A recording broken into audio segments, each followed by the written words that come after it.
ভারতে শত শত মুসলমানের উপর নির্যাতন, যা বাংলাদেশে বিন্দু মাত্র হয় না।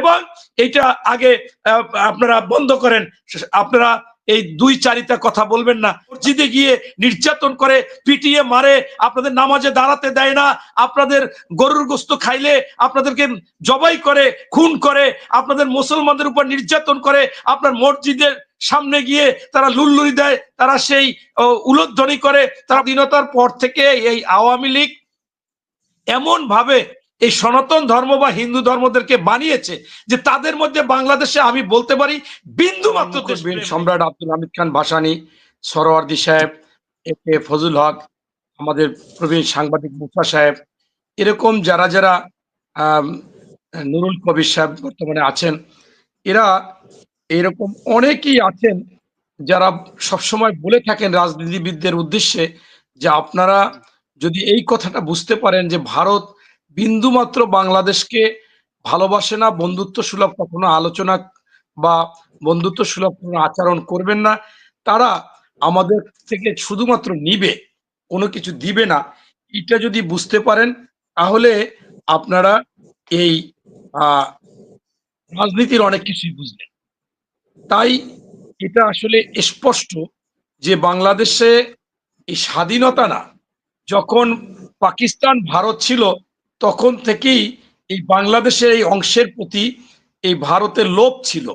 সেই লোভটা কি এই দেশকে নিয়ে নিবে? তা না, এই দেশ থেকে তারা সুবিধা নিবে, তারা এই বাংলাদেশকে ফকির রাখবে এবং তারা আর্থিকভাবে সুবিধা নিবে।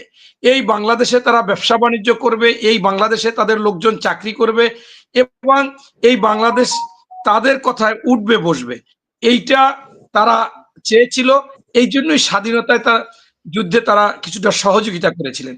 আমাদের রিজভী ভাই বলেছেন আজকে কতগুলো কথা, তার মধ্যে একটি কথা হচ্ছেন আমাদের বিএনপির সিনিয়র যুগ্ম মহাসচিব রুহুল কবির রিজভী সাহেব বলেছেন যে একটা হচ্ছে যে ভারত তো যুদ্ধ করে স্বাধীনতা পায়নি, তাই তারা স্বাধীনতাটাকে কোনো কিছু মনেই করে না, এটা মনে করে ছোটখাটো একটা হাসি তামাশা মস্কারা। এরপরে বলেছেন যে ভারত কখনো বাংলাদেশের স্বার্থে কোনো সময় কোনো কাজ করেনি এবং ভবিষ্যতেও করার সম্ভাবনা আমরা দেখছি না। এবং উনি আরো বলেছে যে এই ভারতে ইসকনকে নিয়ে যে কথা বলা এবং চিন্ময় প্রভুকে নিয়ে কথা বলা, এটা আমাদের জন্য খুবই দুঃখজনক এবং এটা একটা কি বার্তা বহন করে সেটা আমরা বুঝতে পারতেছি। এরকম অনেকগুলো কথা বলেছে। তা আমি বলতে চাচ্ছি যে বাংলাদেশে তো আরো অনেক হিন্দু কুপিয়ে কুপিয়ে জয় বাংলা স্লোগান দিয়ে বিশ্বজিৎকে কুপিয়ে কুপিয়ে মেরে ফেলেছিল। সেই পেপার পত্রিকায় এসেছিল যে সেই বিশ্বজিৎ বলেছিল যে আমি শিবির না, আমি হিন্দু, আমি কাপড় খুলে দেখাচ্ছি, তারপরও শেষ রক্ষা হয়নি। এমনকি ওই দিন যেদিন হত্যা হয় সেই দিন কিন্তু আপনার হাসান মাহমুদ বলে যে যে ছেলেটা হত্যা হয়েছে সে জঙ্গি এবং তার বাবা জামাতের নেতা, অথচ সেইগুলো নিয়ে কখনো কোনো সময় কিছু হয়নি।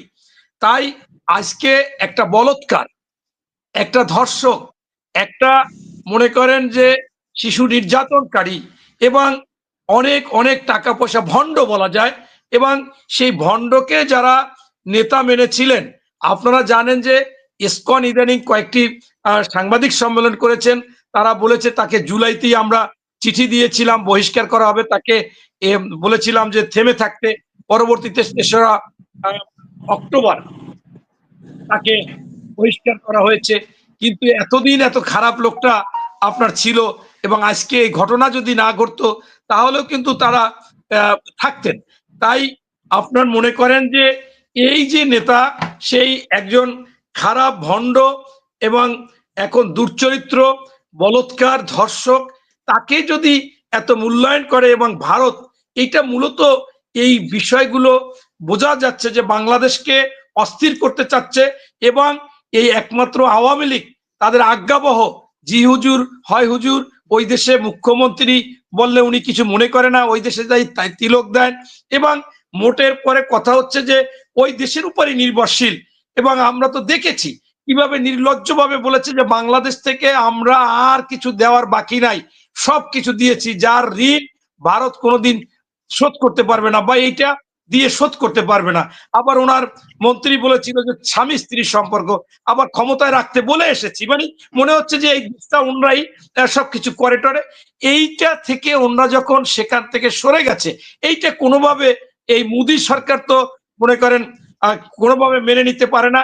এবং আরেকটা মজার ব্যাপার হচ্ছে, স্বাধীনতার পর থেকে এই আওয়ামী লীগ এমন ভাবে এই সনাতন ধর্ম বা হিন্দু ধর্মদেরকে বানিয়েছে যে তাদের মধ্যে বাংলাদেশে আমি বলতে পারি বিন্দু মাত্র দেশপ্রেম নেই। আমি ভারতে কয়েকবার গিয়েছি, আমার মুসলমান ভাইরা আছে সেই দেশে, একজন মুসলিম বয়স্ক একটা লোকের কাছে আমি একটা টাকা দিয়ে বললাম যে এটা তো ছেঁড়া টাকা, এটা কি চলবে? বলছে যে দাদা কোথা থেকে এসেছেন? আমি বললাম যে বাংলাদেশ থেকে। বলে দেশটা খুব শক্ত, আমাদের খুব দেশপ্রেম আছে, এই টাকা ছেঁড়া হলে হবে কি, নাম্বারটা থাকলেই চলবে। আমি একজন মুসলমানের কথা শুনে আমি তখন আমার জিজ্ঞাসা করতে ইচ্ছা করেছিল, আপনার মসজিদে গিয়ে নির্যাতন করে, পিটিয়ে মারে, আপনাদের নামাজে দাঁড়াতে দেয় না, আপনাদের গরুর গোস্ত খাইলে আপনাদেরকে জবাই করে, খুন করে, আপনাদের মুসলমানদের উপর নির্যাতন করে, আপনার মসজিদের সামনে গিয়ে তারা লুল্লুরি দেয়, তারা সেই উলুধ্বনি করে, তারা বাজনা বাজায় পিটিয়ে পিটিয়ে। আমার কাছে 5-7টা ভিডিও আছে, মসজিদে নামাজ পড়ার সময় তারা এগুলো করে, এরকম বাবরি মসজিদ ভাঙ্গে। তারপরও আপনাদের এত দেশপ্রেম, আপনাদের এই ভারতে আপনাদের প্রায় 24% মুসলমান, সরকারি ভাবে আপনাদের 1% লোককে চাকরি দেয় না, এরপরও আপনারা ভারতকে ভালোবাসেন। অথচ আমাদের বাংলাদেশে আজ পর্যন্ত দেখলাম না যে 6% হিন্দু বা সনাতন ধর্মী, তাদেরকে 38% লোককে চাকরি দেওয়া হয়। এবং গতকালকে গোবিন্দ দার সাথে গিয়েছিলাম, সেখানে বললো যে হিন্দুদেরকে বাংলাদেশে তো মূল্যায়ন করা হয় না, সুযোগ সুবিধা দেওয়া হয় না। আমি বললাম যে ভাই, এই সদ্য একটা তালিকা প্রকাশ করেছে, 96 জন আপনাদের সাব ইন্সপেক্টর পুলিশে ঢুকিয়েছিলেন 250-র মধ্যে, আর 4 জন আগে চলে গেছেন, 100 জন, 40%। এরপরও আপনাদের 6%-এর জন্য কি করবে? আর আমাদের ওখানে 24% মুসলমানের জন্য 1% চাকরি হয় না, এরপরও আপনাদের উপর বৈষম্য চলে, আপনাদের ন্যায্য অধিকার পান না। আসলে কি বলতে চান আপনারা? মূলত হচ্ছে যে বাংলাদেশে এইভাবে এই সনাতন ধর্ম, হিন্দু ধর্ম আসছে, এদের যেদিন ভারত প্রীতি থাকবে না, সেদিন বাংলাদেশে হিন্দুরা কোনো কিছু করবে না। তাই বলতে চাচ্ছি যে আমাদের একেবারে নিয়মতান্ত্রিক ভাবে সর্বত্র সব আইন চলবে। আমি অন্তর্বর্তীকালীন সরকারের কাছে বলবো যে বাংলাদেশের বৃহৎ দল জামাত, বিএনপি বর্তমানে, তারা কিন্তু তাদের দল ও নেতারা স্পষ্টভাবে বলেছে বাংলাদেশের সন্ত্রাস চলবে না, দুর্নীতি চলবে না, দখল চলবে না। যদি কেউ করে থাকে আপনারা আইনের আওতায় আনেন। আমি যেটা বুঝাতে চেয়েছি, কে কি করলো সেইটা বড় কথা না। এই অন্তর্বর্তীকালীন সরকারের শুরু থেকে উচিত ছিল প্রত্যেককে আইনের আওতায় আনা।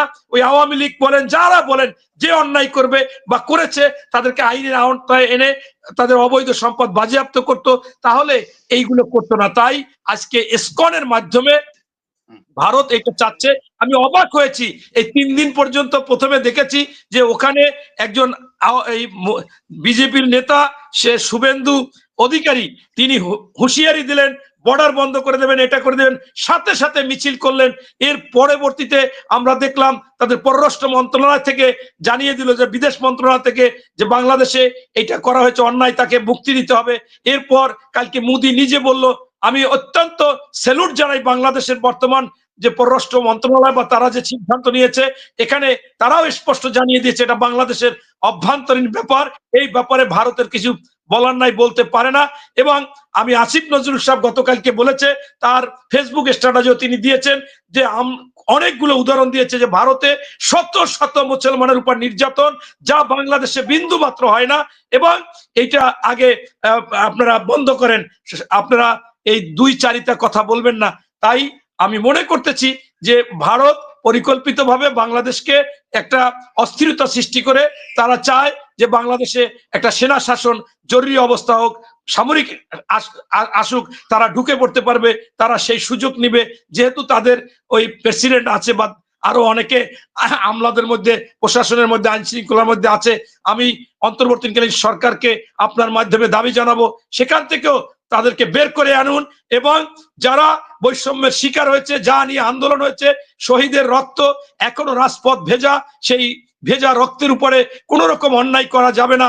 এবং যারা আগে সুযোগ সুবিধা নিচ্ছে, অবৈধ অর্জন করেছে, অন্যায় করেছে, অবিচার করেছে, গুম করেছে, খুন করেছে, গুলি করেছে, তাদের আইনের আওতায় আনা হোক। এবং যারা বৈষম্যের শিকার হয়েছে, প্রশাসন, আইন শৃঙ্খলা বাহিনী এবং সর্বত্র তাদেরকে তাদের অবস্থান থেকে তাদের প্রমোশন দিয়ে যথাযথ অবস্থানে তাদেরকে বসানো হোক।